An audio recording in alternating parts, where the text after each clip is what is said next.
Usually, at this time of year, I'm with my Greek-speaking boyfriend, drinking Greek spirits on our yearly pilgrimage to a Greek island. Yet, it took a chat with my guest today to understand that Greek spirit is not only about what's in your glass. It's so much more. I'm Susan Schwartz, your drinking companion, and this is Lush Life Podcast. Every week, we are inspired to live life one cocktail at a time by everyone in this industry. Johnny Livanos, founder of Stray Dog Wild Gin, was born into the restaurant industry. His grandfather emigrated from the island of Lesbos and opened some of New York's most iconic Greek restaurants. Today, we find out if Johnny followed in his family's footsteps before launching one of the first purely Greek gins on the market. We talk a lot about different Greek spirits on this episode, so if you want to know your Mystica from your Tsiporo, please head to lushlifemanual.com where you'll find a whole post explaining all of them. Now, back to Johnny. It's so great to have you on my show. I'm so excited, Johnny. So thank you so much for joining us today. Thank you, Susan. Happy to be here. Now, I kind of always start where I always start. And I would love to know about your upbringing and education and all that stuff. Cool. Yeah. So I grew up in a very unique situation. My family's in the restaurant business. I'm a third generation Greek Italian American. And growing up in the restaurant industry is so special because basically you always have good food around. Sorry, that's not even just the growing up with the restaurant industry. That means that's growing up with an Italian-Greek family. So at home, we're cooking great food all the time. And then from a young age, starting when I was 13, I started working in our family's restaurants. City Limits Diner was the first place I worked at. And growing up, eating together. I wrote my college application essay about food and family and how it all goes together. And that brought me to Cornell, where I studied hotel restaurant management with the hospitality program there. After I graduated, I moved to California, and wait, hold on. So much. Yeah, so much already. So, you have both the Italian and the Greek. Yes. Rivaling. Yeah. Which is which? Mother, father? So my dad's Greek, and my mom's Italian. My mom's from Sicily, and Sicily was once conquered by the Greeks way back when. So I basically just say I'm 100% Mediterranean islander. Right, and also from New York, so that island yes, as well. Exactly. Yeah, I'm just an island guy. So you say that everything was about food culture. You're working in kitchens, and that you went to Cornell to study hospitality. Their famous school. Yeah, hospitality school. Was there ever a time when you thought, no, screw this, I just want to be a lawyer, or I want to be a doctor, or I don't want anything to do with this food culture? It's too much. There was a brief period, like my senior year of college, when all my friends were getting jobs in like real estate and finance, and they're telling me all their starting salaries, and I was like, huh? Like, what am I doing? What? And then I realized I had like a desk job for like one summer, and I was like, no, I need to be with people. I don't care about the money. It's not about that. So after that summer, I decided, nope, I'm doing this full in. And then I moved to California, where I went to the Culinary Institute of America, and I worked at a restaurant out there, Farmstead, as a line cook. Then I went back to the East Coast of Washington, D.C. I worked for Jose Andres at Zaytinya to do his manager training program. So, there was just that one like part of my life where I was questioning it, but then I was like, no, you know what? Hospitality is so fun. You get to be with people. You get to share your culture, experiences, make people happy, and that was so rewarding for me. Plus, now I work with my family in a family business, so like, what else could I want? I have my family around me at all times. I make people happy. I work with delicious things. It's fun and exciting. I'm on my feet. I'm never bored. And those are things you can't really trade for anything. And there's no other industry that has that. When you were growing up, or about to, I guess, go back into the family business, start studying to be in the family business, what was it? I know you just talked about a whole slew of things that you love about the hospitality industry. Was it that you loved the cooking and the flavors and that kind of creativity? Was it what you said, you saw your family just being with a whole bunch of people and making them happy. What exactly do you think it was that made you go from say no to that desk job to I've got to be back in this? I think it's the fact that you are creating and sharing experiences on a daily basis, and every day is a new story you're telling. You have new people coming in and interacting with you, and I think the fact that you're creating these special moments, and for the customers that are experiencing it, you're like making magic for them, right? Like you can't go and cook a huge amazing dinner every night at home without having someone clean your dishes, wash your plate, give you a smiling service, and I think for me it's more about the creating the experiences. While I do love to cook, cooking is a great passion of mine.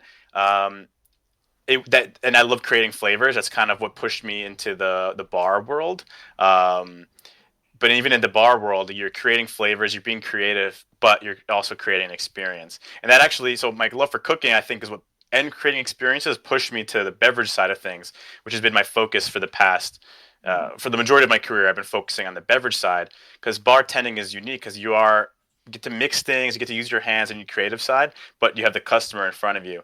Whereas in the kitchen, you're kind of in the back hidden. So you don't always get to see the smile on someone's face. And, creating that happy moment for someone is the reward. That's one of the challenges of being in the kitchen is that you don't always get to see the satisfaction you're giving someone, Right. Of course. Unless you're a server. Yeah. Now, why don't you tell me? I mean, I know a little bit about a lot about all your different restaurants, but why don't you just give a little history of all the restaurants that your family has? Sure. My family's restaurant group started with my grandfather. Classic American dream story. He came here when he was 18 from Greece and worked his way up in the diner industry. And then together with my father, my uncle, and my aunt, they took the restaurant business to the next level with my grandfather, and he's still very involved. So we have Oceana Restaurant. That's probably our oldest restaurant in the group. That's in Midtown Manhattan. It's fine dining seafood. Very large wine list. They have a gin bar, oyster bar, right in the center, Rockefeller Center in Manhattan. Then we have Molivos Restaurant, which is also in Midtown Manhattan. That is one of the most iconic Greek restaurants in Manhattan. It's one of the first Greek restaurants to take Greek cuisine and elevate it. Greek food has been around forever, especially in the United States. We have a lot of Greek immigrants. But most Greek restaurants were, tavernas, little cafes, casual places. And Molivos took that Greek experience, but really elevated it. And to this day, it has the largest all Greek wine list in the United States. Maybe in the world, I don't know, but it has the largest all Greek wine list in the U.S. And no one else was doing that at the time, having an only Greek wine list. It was unheard of, like where's the French wine? Where's the California wine? We were like, no, only Greek. So that's they Molivos. Do that there, right? Yeah. It's like they do that there. Yeah, and Greek wine, since Molivos was open, we've seen a huge elevation in its perception and in quality. And that led us to open up Usia, which is our newest restaurant in Manhattan. That is about 4 years old, 3.5 years old. That's the restaurant that I opened myself as general manager with my brother. And it's more of a casual style restaurant, focusing on the Greek and Mediterranean flavors. And then we have 2 restaurants in Westchester. Westchester is a suburb outside of New York City. City Limits Diner, which is actually just celebrated its 25th anniversary. It's kind of one of those iconic. It's a landmark for Westchester, and it's been around for forever. And it's not your typical 24-hour diner. My grandpa used to have 24-hour diners, but he got out of that business because he had no life, and it was really difficult, and it's hard on your body and your health. So City Limits Diner still does breakfast, lunch, and dinner, but we close at 11 o'clock. But we make everything in house. So while it is a diner, it's we like to call it an upscale diner. We have our own bakery. We bake our own bread. We spin our own ice cream. We're butchering all our own meat and fish. We have our fish fresh from the fish market. And my grandpa used to be a fisherman before coming to this country, so one thing he'll never cheap on is fish. It's never frozen, and so while it is a diner, it still has that high level of quality.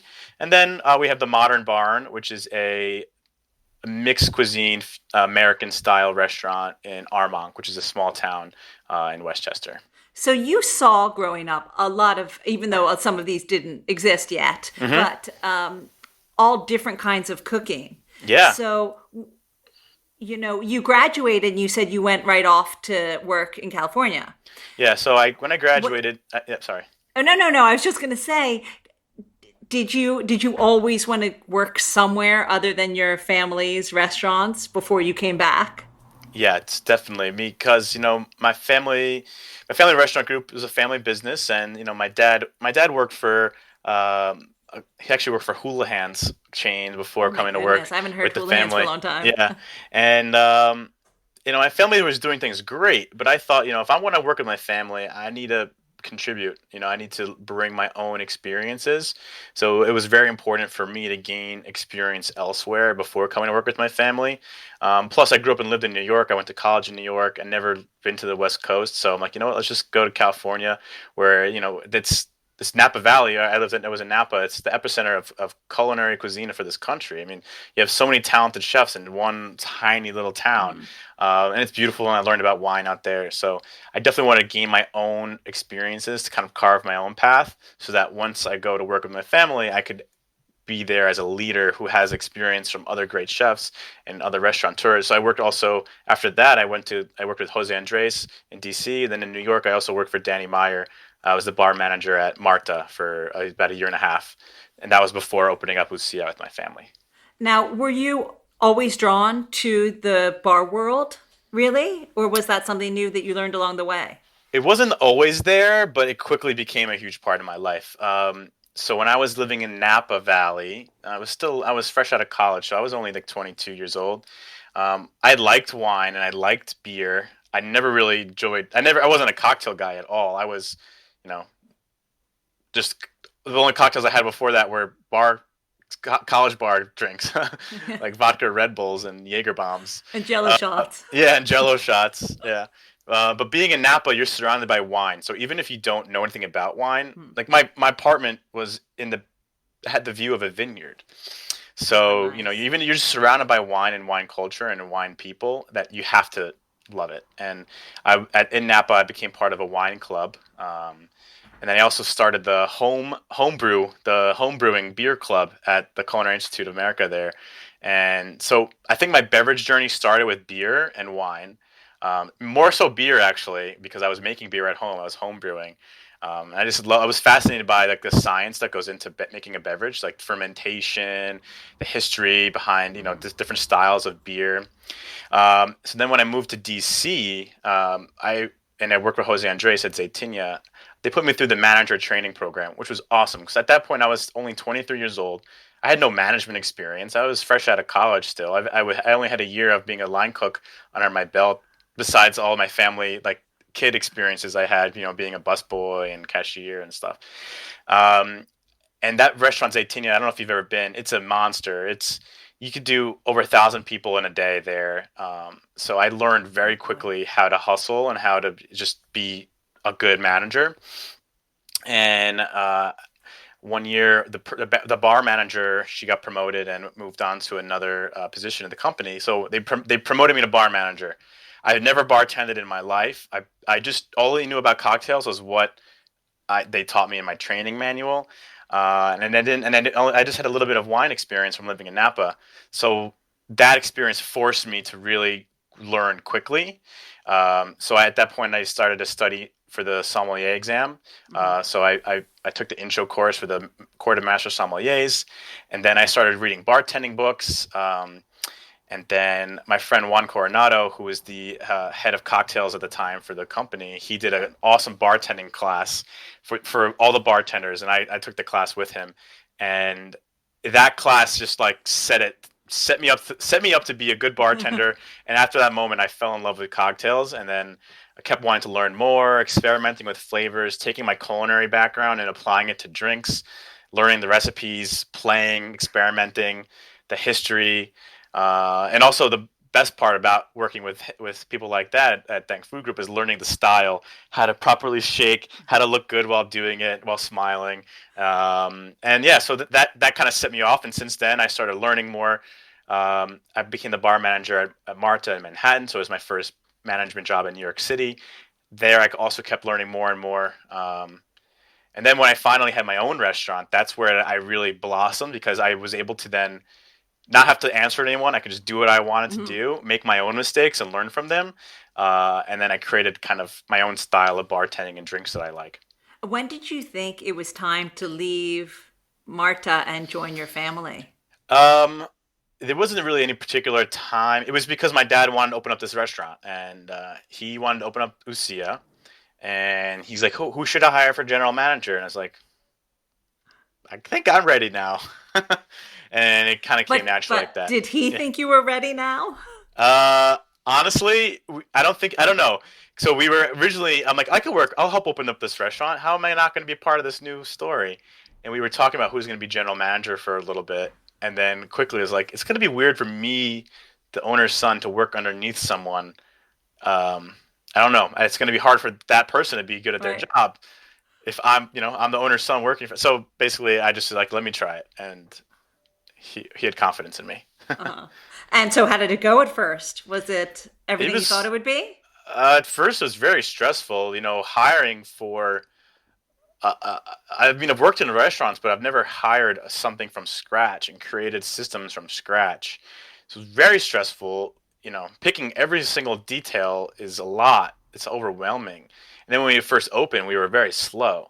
That was scary because then, like, we hired all these people, and you're like, oh, and now we have to let people go. But then it quickly like started coming up, and well, actually, no, slowly started coming back up. But I rode the waves, and I think the greatest thing about opening up a restaurant is where everything is because you just have to. Like I know where the vents in the ceiling go. I know, Right. I know where the pipes in the floor go. I know, you know, the most random things, and I think it's made me a handyman.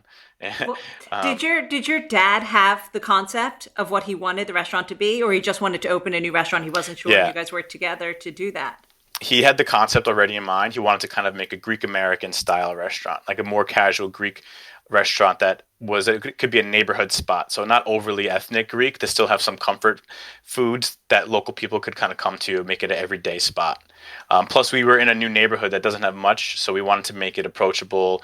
We wanted to make it a place where you could come every day for lunch and dinner and still have something new, and not be overly expensive. Be a comfortable price point where it's not necessarily a special occasion restaurant. It's a yeah. So he had that concept, but I think together we fine tuned it and developed the menu and made changes along the way. But a restaurant is always evolving. So even today, we've been closed for the last few months for the coronavirus. So now we get to keep reinvent the restaurant again.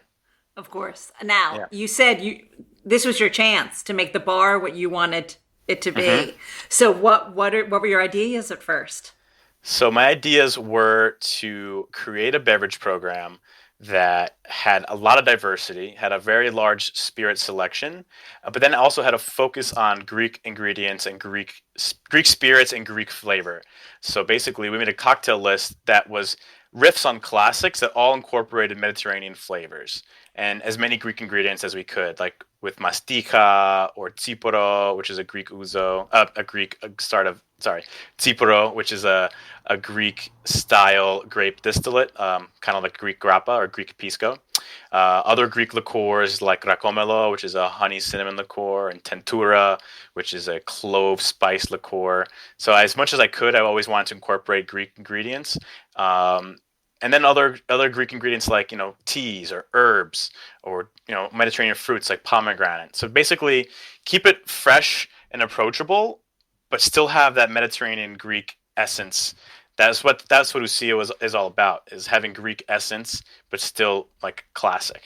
Now, you mentioned all those wonderful Greek spirits. hmm When did you start learning about them, or had you always been drinking them since you were little?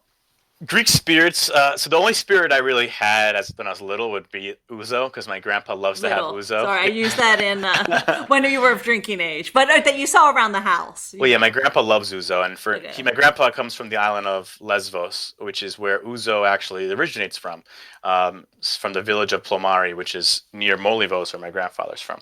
So ouzo was always like in the household. My grandpa would always have it in the summertime. So I always like had little sips just to taste it because I love the anise flavor. Um, but the other Greek spirits I didn't know so much about until until the year we opened up Lucia. I actually went to Greece on a wine trip, and I realized at that moment that spirits are a huge part of the culture in Greece, besides ouzo, and especially tsipuro. You could go to someone's house for dinner, and they'll put a bottle of tsipuro on the table. It's almost like a welcoming gesture. It's delicious, and I love how it embodies the characteristics of the grape varieties there. I knew about mastika, but I never had as much of an appreciation as I do now. I always thought it was just an after dinner drink, but now I'm using it in cocktails. So my idea was to take these things that I knew about, but then to incorporate it in a way where maybe people who never had them before could try them in an interesting way. I know, Mystica is getting so popular. Yeah. I've been going because I'm with a Cypriot. Hmm. We go to Greece a lot as well. And Mystica is one of these things that once you try it, I think that you are just fall in love with it. Hmm. I have never served it and had people not like it. Right. And it's this crazy flavor of like pine and whatever. But you starting to see it in cocktails here as well. And this is Yeah. Well, London. what's really unique about it for me is that there's no other ingredient in the world that has the flavor of mastica. Yeah. It's one of a kind. And because of that, it makes it so memorable because someone will taste it if they never had it before. They don't know what to compare it to. Like their brain kind of it goes a little crazy. Like, wait, Yeah. what? And I always get these. I always like to ask people who've never had it before, like, "Oh, what do you taste? What do you think it tastes like?" And I always get a huge range of responses from, "Oh, it reminds me of pine. It reminds me of like tree bark," to "It reminds me of freshly peeled carrots." That's I've actually gotten bubble gum. I've yeah, never heard bubble carrots gum. Yeah, before. carrots. I get carrot. Try it next time. Like peel a carrot if you're making a carrot, and then smell the mastica, and you'll be like, "Oh yeah, I'm it's totally kind going to of." do that tonight. I always keep a bottle of mastica in the freezer too. That's my favorite way to serve it as a shot, like really, really cold after Totally. dinner. I once gave a table like a round of mastica as like a compliment, and then they just ended up buying a whole bottle and drinking it. They loved it so much. It is fabulous. Yeah. And so you've created these cocktails. How did it go? Were people receptive to them? Oh yeah, people love them. I mean, so my family's restaurants, the cocktail programs were never really a focal point. All the restaurants had amazing wine lists, and they still do have amazing wine lists. And I think the wine was always a focal point, especially for restaurants like Molivos and Oceana. And the cocktails were good, but there wasn't as much like cocktail focus. And I think when I opened up Lucia, that was the first restaurant in my family's group where we realized, okay, we could get some attention for this, we could get recognition for it, and people come back for good drinks. Like if they know they could go to a bar and grab a good cocktail, they're gonna come back again and again. And yeah, we have cocktails on the menu that we've had since we've opened, and people come back just for those drinks. So.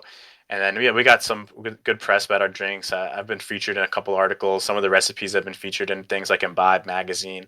So it definitely feels good to get recognition. I mean, especially when you're doing something that's kind of different. Absolutely. Now, we're talking about doing something different. You created, I believe, the first Greek gin, It's Stray one of Dog the Gin. first. One Yeah. of the So first. All one of the right. first. Yeah. I can't take credit for being the first, but yeah, one of the first Greek gins. So Stray Dog Wild Gin. We just launched this year. So I started working on it a couple of years ago, kind of as a side project because my love for spirits, especially Greek spirits, was so strong. And I was on a trip to Greece, and we were drinking tsipuro, and I put some herbs in my glass because we were on a hike, and I had there was some sage and rosemary. I just put it in my glass, not even thinking anything about it. And an hour later, I went back to sip that same cup, I had that light bulb went over off of my head. I was like, "Whoa, this is awesome! Wait a second! Like Greece has a huge distilling culture. There's hundreds of distilleries in Greece that mainly make ouzo and other liqueurs. The amount of herbs that are easily available in Greece are abundant. Even like teas, they're everywhere. And I just thought like, why is no one making gin? Um, we have such an amazing raw materials here. Like there's got to be someone doing it. So I did some research. This was a few years ago. I only found maybe one gin. It wasn't that well known. It wasn't really being produced. So I decided to make it my mission to try to make my own. So a while back in New York, I was talking to other distillers, other gin makers, and I received so much help along the way from people who are passionate about spirits and were interested in my journey. And I kept going back to Greece. I interviewed dozens of distillers and I ended up finding one that shared the same vision as us.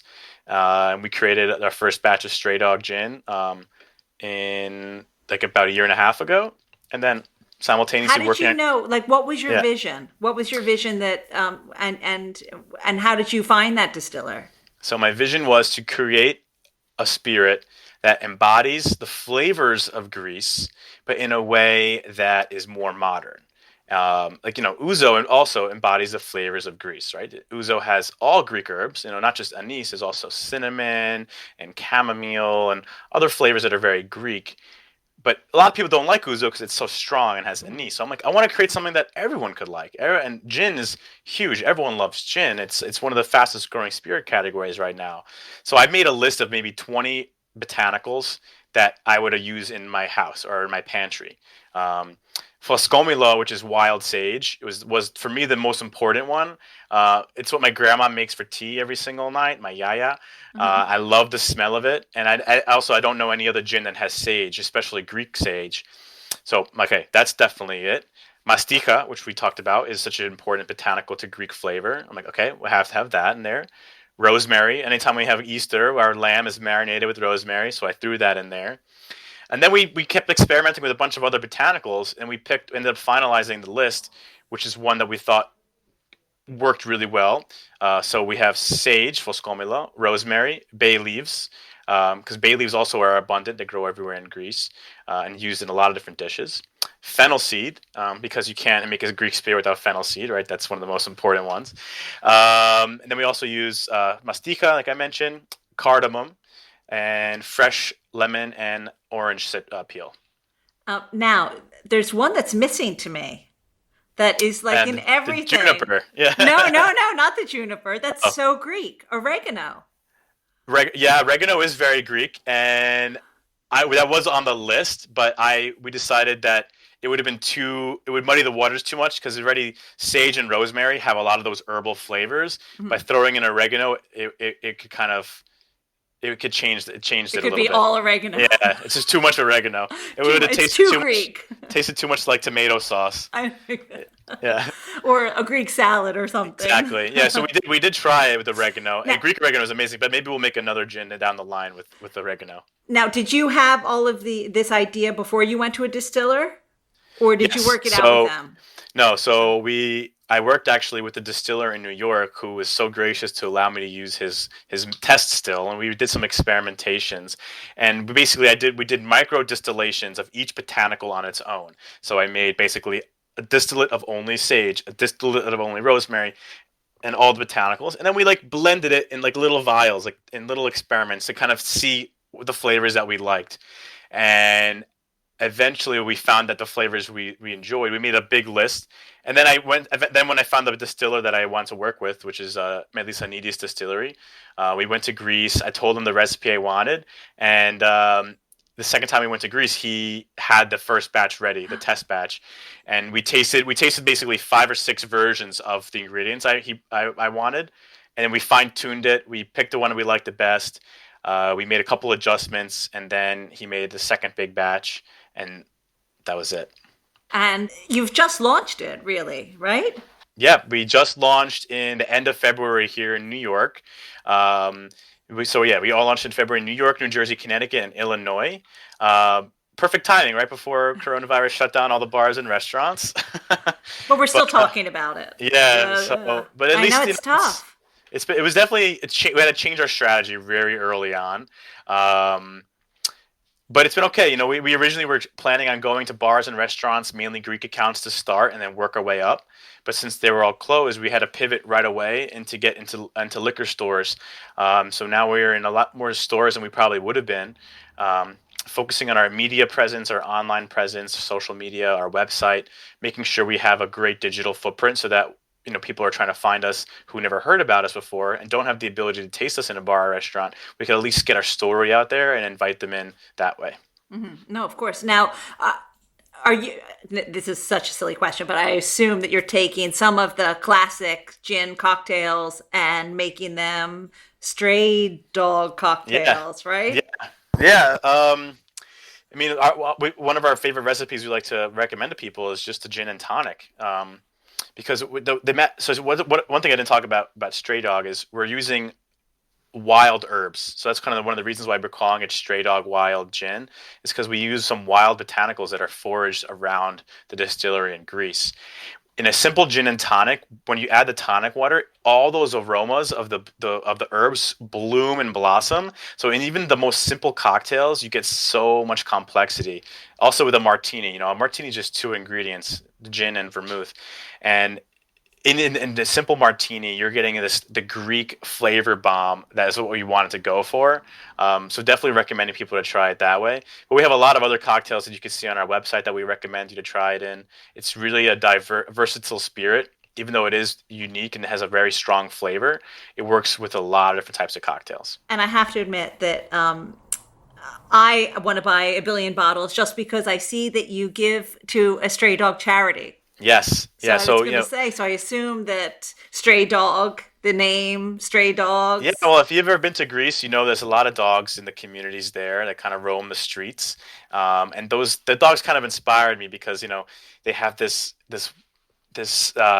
independence, and the people take care of them. Even though they're on the street, they're being cared for. People are leaving food out for the dogs. And I kind of love that about the Greek spirit, where they, even though they may have taken a lot of punches along the way, they're still going to stand up tall and stand up strong and keep fighting. And that's kind of what I want to kind of embody in this product. But to address the problem there, we are donating a portion of all our profits to Save a Greek Stray, which is a shelter located in the southern part of Greece, and they work to kind of find homes for a lot of the Greek dogs, nurse them back to health, and they do a really great job there. So we're happy to be partners with them. Yeah, sounds great. Now, we skipped over a huge thing, which was you with your Italian mother. We're on a TV show. Yeah. I sometimes forget about that. That was such a blur, but it was an amazing experience. Family food fight, and you came in third. Yeah, we came third place, Family Food Fight, it was the first season on ABC. It was actually an Australian show originally. They did a couple seasons in Australia, but we were the inaugural season in America. And basically, it took 8 families from all over the country, from different ethnic backgrounds, with different culinary styles, and they put us head to head to create wild dishes. And being on camera is one thing, but cooking on camera is a whole nother experience. But actually, it was a lot of fun. When the pressure's on, I do really well. And we created some amazing dishes. Just once the spotlight turns on, we're out there. We're going. Well, I have a question. We've talked all about the Greek side of your family. Does your mom ever say like, "Hey, over here, sono italiana"? I love Italy. It's part of my history. So does she ever say, "Wait a sec, we got to represent here" at all? My mom is very proud to be Italian, and I don't think she gets misrepresented. Maybe we have the Greek restaurants, and I do the Greek gin, but I lived in Italy for a little while. I speak more Italian than I do Greek, so I think she gets her love. Don't worry. Maybe that's where there is a stray dog Negroni, right? Yeah, the stray dog Negroni, exactly. That's an Italian cocktail. We have the Campari in there. Actually, I'm wearing a Negroni T-shirt right now. Right? Uh-huh. So we need Italy represented in some of those cocktails. Definitely. It was so great to have you on the show. This has been so exciting for me. I'm so happy to be here. I can't wait to come back to New York to try one of your cocktails and We'll be around. One of your restaurants. And I really, really look forward to hearing what happens after this whole COVID thing happens, And me too. And we hope to see Stray Dog in the UK soon. Any plans? Well, I'm working on it. Yeah, we just, basically to get into the EU, we need different bottle sizes and there's different regulations. So once we navigate through all of that, we'll hope to be in the UK very soon. Well, I can't wait. And I'm sure you'll let me know when that happens. So, Of course, you'll be the first one to get a bottle. Thank you. And thank you so much for joining me. My pleasure. It was so great to have Johnny on the show. Molavos was one of my haunts when I lived in New York. He had loads of tips for the home bartender today, and I discovered where he would love to drink right now. And it's not Greece. So, do you have any tips for the home bartender that you could share with me? Yeah. I'd say one tip, I have a few tips. One tip I like to give is don't be afraid to make your own simple syrup. Simple syrup is one of the easiest things to make. It's literally just sugar and water. And you can flavor it with a lot of different things. Like at the restaurants, I like to make cinnamon simple syrup, where you add 1 cup of water, 1 cup of sugar, throw in a piece of a cinnamon bark or maybe a teaspoon of cinnamon. Let it boil for maybe 5 minutes, and then you have an awesome cinnamon flavored syrup that you could add to your old fashions. You could add it to other different types of cocktails, and you could basically do that with any type of spice, or even herbs. So I like making Earl Grey syrup. You basically make tea, add a cup of sugar, and now you have an Earl Grey simple syrup. And as a home bartender who likes to experiment, just making a simple syrup is a very inexpensive way, an easy way to just completely take your cocktails to that restaurant or bar quality. Also, at the restaurants, we like to do our own infusions, and infusing is also a very easy thing to do. So maybe just experiment with, again, different herbs you have, and it works really well with any kind of alcohol, but I like to try it with vodka or gin. Take some tea or take a spice like cardamom, let it sit for overnight and let it see how it tastes the next day. And then you could go and take your cocktails to the next level. And even if you're just doing classic cocktails, like if you like to make margaritas at home, if you have your own chili infused tequila, that's the best way to make a delicious spicy margarita without having to muddle peppers. Or if you really like to make, if you like to make gimlets, for example, you could take either your tea infused simple syrup or your gin infused with an herb, and now you have a whole new cocktail that is a restaurant and bar quality. So I like to experiment with those two things. And then it's also good to invest in a nice quality shaker and a jigger. Always measure your ingredients, because that's the only way you're going to get it to taste exactly like the recipe's meant for. Cocktails is all about balancing bitterness, sweetness, acidity, and alcohol. And unless you're measuring your ingredients, you're probably not going to be balanced. It takes a lot of practice to be able to eyeball things, and even the most professional, advanced bartenders can't do it that well. So, just invest in a little jigger. It costs you $10-15, and you'll have perfectly measured drinks. That's great. Thank you so much. You're welcome. So, if you could drink anywhere right now in the world, where would you go? This, to me, is like an easy question. I would be in Spain. My wife is from Spain. She's from Barcelona. And while Italy and Greece and other parts of the world have great drinking cultures, the Spanish are the only people that do drinking with drama and theatrics. And it's the most fun place to drink. We did a trip in the northern part of Spain, in Asturias, which is all the northern coast. And they make apple cider there that's so good. But they pour it you can't see me if you're listening right now, but they have one hand all the way up, the hand with the cup all the way down, and they pour it with basically 3 feet or a meter of distance just to try to catch in the cup to make the effervescence just that much better. To me, I love just the theatrics about it. Or they'll have sherry and they'll dip a little wine into the barrel and they'll pour it from, again, up above their head, which is so fun.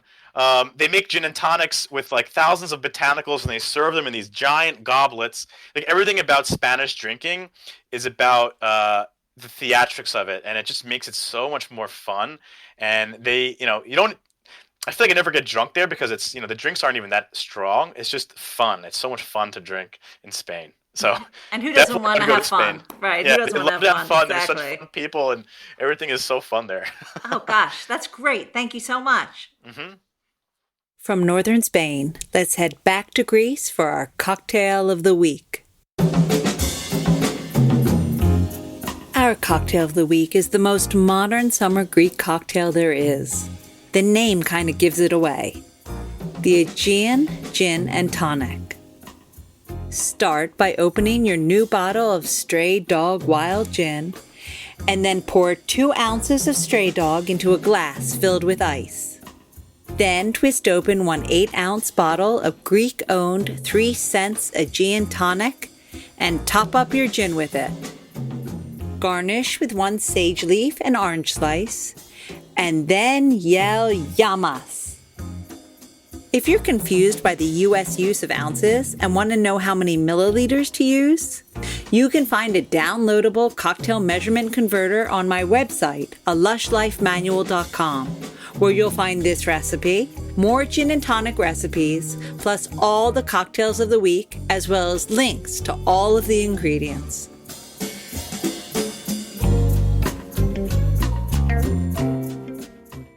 So, bars and restaurants are finally open in London.